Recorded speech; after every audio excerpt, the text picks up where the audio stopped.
In my 6 years as executive director of Indiana Pork, I've recognized some things that a lot of you who have been in this industry for a long time already recognize. That this industry, the agriculture and livestock industry, has got a fantastic story and have done some incredible innovative activities over the last 100 years. We've been unrivaled in just about any other industry that's out there. But I also recognize this. In addition to that great story, we've built a big moat around our industry, and we pulled up that drawbridge. And we're standing on our island over here, talking to the people on the other side of the water over there, saying, trust us, we're doing a good job. We care about what we do, so it's okay for you to just trust us with everything. And then you've got people on the other side of that moat, people like what Chris was referring to, Paul Shapiro, and those kind of people, who are basically whispering in the ear of everybody who's standing on that side saying, well, what about castration? What about tail docking? What about gestation stalls and all that other stuff? And we're over here on this side of the moat screaming back, we're fine, trust us, it's okay. That doesn't work. That just doesn't work. So one of the things when I talk to producers all the time, and everybody says, what's the silver bullet that we can pull out that would make all this stuff go away? And we clearly, just like all of you say, there's no such thing as a silver bullet. There's no such thing as one thing that'll take care of 100% of the problems. But there are 100 different things that everybody can do that with 1% incremental growth 100 different times, we can make some progress. So I kept using the phrase of there's 101% solutions out there. Now, I'm here today to really talk about one of our 1% solutions. It's not the silver bullet, but we think it's a real good opportunity. One of the things that we've been hearing a lot about today in presentation after presentation after presentation is some words that are very consistent about being bold in reaching out to our audiences, to engage, to educate, to be proactive, to tell our story, to move the needle, and to provide transparency. I think that the agriculture industry does a pretty good job on a lot of these, but I would say, with all due respect to everybody in this room, we suck at engaging everybody. I love what you did, Chris, because you brought everybody into the barns and you showed everybody what it was all about. I don't think we do a very good job of getting people engaged to really want to learn about what it is that we want to teach them. There are opportunities in consumer events and different conversations and lots of dialogue that's going on. A lot of times we're talking back and forth to ourselves, but the opportunity to engage people is, I think, one area that needs some help. So the Fair Oaks Dairy adventure, Fair Oaks Dairy is a large dairy in northwestern Indiana that 8 years ago made a decision that they wanted to open up their doors and show the general public what they do and make it fun, make it entertaining, make it educational, make it real, make it relevant. They have 35,000 cows in their system. This is not just a little demonstration petting zoo. They've got a big operation, and they have successfully been able to pull in about 400,000 people into their campus each year who stop in, who take a tour of the dairies, who want to see all the different activities that are happening in there. They've got a birthing barn in this dairy. It's an amphitheater, like about the size of this room. And behind plexiglass, they bring in cows, and people come in and they sit in these concrete bleachers for an hour watching a cow give birth. Now, those of you who grew up on farms don't think that's really a big deal. I can absolutely guarantee you that most of the people who go into that facility have never, ever, ever seen anything live being born. They sit there in rapt attention, and when that calf drops, people stand up and there's a standing ovation. It sounds kind of funny for those of you who work on dairy farms and cattle farms, but there's a standing ovation. People have made a connection, and then they go, they take a tour of the dairy, they take a tour of all the different operations. Over the last 3 years, you can see here just the attendance of the people who have actually paid extra to go on a full tour of the dairy facilities, to go into the education center, to go into the museum itself. They are bringing in about 250,000 people now who are paying to go through all these facilities. This is about 90 minutes outside of Chicago, this area here. They get a lot of traffic from Chicago, a lot of traffic from the Indianapolis area. So that's where Fair Oaks Dairy is. If you draw a circle out of about 500 miles, 82 million people live in that circle. It's a lot of folks that you and I want to talk to. There's a lot of people in a lot of urban areas that are looking for opportunities to be educated. And we're looking for ways to get them engaged. Fair Oaks has done a phenomenal job over the last 8 years of bringing in a lot of those people on and off. So what we're looking to do is build a hog facility, a pork farm, on the campus of Fair Oaks Dairy. Fair Oaks is looking to expand. They're looking to bring more people into their campus, and they come to the pork industry and said, would you like to set up an operation here? And we're talking to them about doing something and looking at all the different kind of messages that we want to put out there. They're really simple messages. Pork farming is compatible with the environment. Pork farmers care about the animals, and pork is good for you. 3 simple messages. Now, we've got a lot of pork producers who want to share the other 87 messages that we want to tell them, but these are the 3 things that are very consistent with what Fair Oaks has been able to do. This is what we're looking to do on the pork farm. So there are 2 components to what we're looking to build. And we're a little bit behind where Chris is. Chris has done this already. We're in the process of building this right now. We're looking to build a tourable hog farm, a relevant, modern, large, tourable hog farm. This is going to be a sow unit that has 2,600 sows in it. So again, it's not a petting zoo. What we're doing is taking what you would normally build as a 2,600 sow operation and retrofitting that so that it can support an audience of about 400,000 people a year to be able to look and see and peer in and get close to the action and still maintain all of the biosecurity that is needed in a unit like this. So we're setting up an upstairs, we're building an upstairs to a hog farm and putting plexiglass windows all throughout. It's basically like taking a skybox out of a football stadium, flying it over the field, dropping it on the 50-yard line about 10 feet off the ground, and that's where people are going to be looking down on all the action. They're going to be able to get up close and personal to the sows and to the baby piglets, because we all know that everybody loves baby piglets. Everybody wants to come and see that and talk to them about it.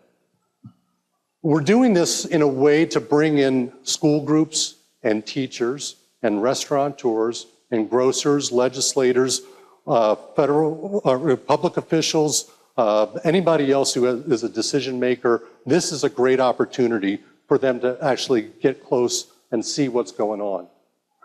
So just to kind of give you an idea, we've got 3 different buildings at the tourable farm, a farrowing building on the left, breeding gestation building on the right, and a nursery finishing building, breeding gestation in the middle and a nursery finishing building on the right. Those yellow lines, if you're kind of doing a bird's eye view over top of it, those yellow lines are going to be the open corridors where people are going to be able to go in, walk down, spend some time in the farrowing building so they can get up close and personal looking at the piglets, and those little octagonal areas. There's just a little bit more room for them to come into. We're going to build a pork education center, which would be very similar to the dairy education center that Fair Oaks Dairy has right now. This is an opportunity for people to come in and just to get interactive with information and ideas and education using some really, really fun, cool, very modern technology that will get people engaged so that they can talk about and learn about swine production. We're going to include a distance learning component of this, which is going to be really cool. Not only will the people upstairs be able to talk to the people downstairs and ask questions downstairs of saying, what exactly are you doing? Why is that sow laying down? Where are all the piglets? What are they eating? What's going on with their care and attention? Not only will that communication happen upstairs and downstairs, but we're going to put in the satellite technology so the people downstairs who are taking care of the sows can talk to the 4th grade class in Atlanta, Georgia, live, and have the conversation with them about what they're doing. We want to take that experience of coming to the Fair Oaks Pig Adventure and export that back out around the country. So not only will the 4th grade class in Atlanta, Georgia be able to talk to people here, but we have meat buyers from McDonald's or Burger King who are certainly questioning the operations of pork facilities right now. They can take a look and see what's going on, talk to the people down on the floor. We can have people who are in the import business in Taiwan dial into this and have that type of a conversation. We want this to be the location in the country for people who are interested in learning about modern pork production as the go-to place. And going back to all the conversations about transparency, the idea is if people want to see it, we want to show it. Now, there's a line as to where that exactly might be, and that line is a little bit different for everybody. And we're doing lots of consumer research right now to find out exactly where that line is.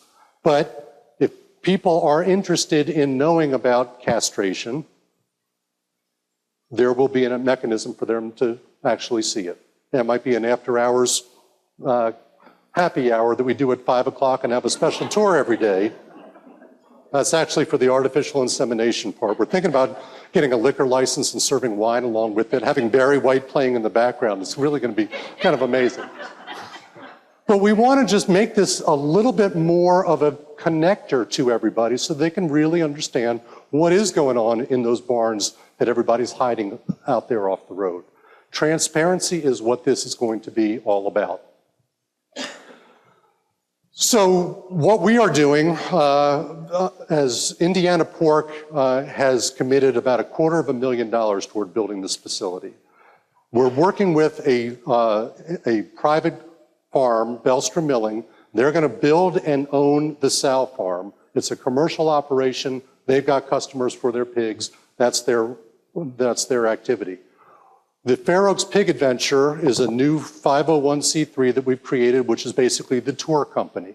And the tour company is going to be responsible for everything upstairs in the tourable farm, all the displays and the education and the exhibits and everything like that, the distance learning component of it, the satellite activity back and forth with the 4th grade class in Atlanta, and the education center itself is what we are building. It's a big price tag. $9.6 million is what we are looking to raise to help build this. And we are going to a lot of the same agricultural groups, anybody who has a stakeholder in the future of the pork industry. So we're talking to associations, we're talking to seed companies, we're talking to feed companies, we're talking to pharmaceutical companies, we're talking to state pork associations and county farm bureaus and people from all over the place who have some kind of connection to this. The National Pork Board has stepped forward and has committed $2 million to this project. So John Johnson from the Pork Board just stepped out. So this is my public thank you to John, even though he's not here, for stepping forward on this. We're talking to a number of other organizations right now who are very excited about the concept of what we're doing and are stepping forward with $100,000, $200,000, $300,000 gifts to make this a reality. The tourable farm, they turned dirt on it this week. They are looking to build the buildings, have pigs in there by the end of this year, start the artificial insemination process, and have baby piglets by Memorial Day of next year to show to the general public. That's the time frame that we're working on this. We are here really today to expose everybody to this concept, to make you aware that this is coming, and to ask for your help. $9.6 million to an organization like mine, which is about $1 million a year organization, is a big hill to climb. I'd say it's Mount Everest. But a lot of people have conquered Mount Everest, and we are well on our way and making some forward motion on that. We've hired on staff at Indiana Pork a full-time fundraiser to help out with this. Some of you know him. Dennis Sargent was the ex-CEO of the National FFA Foundation. Dennis is now on staff with us, really working with us to help make this project. So I would ask you to consider taking a look at Fair Oaks Farms. There's a website that they've got, and some of the information that I've given you there will explain a little bit about it. Find out a little bit more, take a tour if you're ever in the area there. But if you've got a connection to the pork industry and you want to help to tell the story of what a modern pork facility looks like, really to help preserve the long-term viability of the industry, we'd love to talk to you. Whether it's by a gift from your organization or if you can help open some doors for us to some other organizations. We are in the heavy fundraising mode right now. The tour farm is being built. They've turned dirt on it. We have started talking to the display companies to look at some really interesting creative displays and interactive things that will really get people engaged, taking on the Disney type of engagement that Disney has done so well and bringing that to agriculture. And we're looking to do that at the Fair Oaks Pig Adventure. So with that, I think that's kind of the quick overview of what we're doing. Happy to answer any questions, but before I do, I want to leave you with a quote that I came across recently. And all of us who are dealing with some of the activists, whether they're on the environmental side or on the animal welfare side, we kind of tend to deal with a lot of negativity out there. And we've got producers that we represent who are in the trenches working hard day after day after day, and it's hard for them to kind of get a perspective on things because they keep getting a lot of stuff being thrown at them. Again, antibiotic use or animal welfare issues, environmental issues. But I came across a quote, actually this is from Teddy Roosevelt from over 100 years ago, called The Man in the Arena. It was a speech he gave in Paris in 1910. It's really, really important and critical for us to remember the people who are working in the trenches day in and day out. This kind of reinforcement that these guys are the ones who are doing it every day. They're the ones who have to balance the environmental protection and the animal care piece and the food safety issues and the worker care issues and all the other issues. They're the only ones who have to balance all of that. Everybody else gets a free pass at throwing darts. But the people that we represent are the ones who are in the arena every day. And I wanted to leave you with that because we found it really helpful in talking to producers. Again, if you want a copy of that, happy to send that on. But it really kind of brings a lot of this conversation home as to what we're trying to do. Our goal with the Fair Oaks Pig Adventure is to protect and maintain producer choice on how they want to raise animals in the best way that's right for the animals, in the best way that's right for the food production system, in the best way that's right for their farms. That choice is critical. That choice is being lost in the United Kingdom in a lot of different ways. But the choice is critical, and that's what we're really looking to do. So I really would appreciate any opportunity that you can offer us to tell you more about what we're doing at the Fair Oaks Pig Adventure. We are looking to start the tours by June of next year. So I'd encourage you to take a look, talk to your various boards, talk to your various groups that you represent, or give us a shout, and we'll be delighted to talk to you more about it.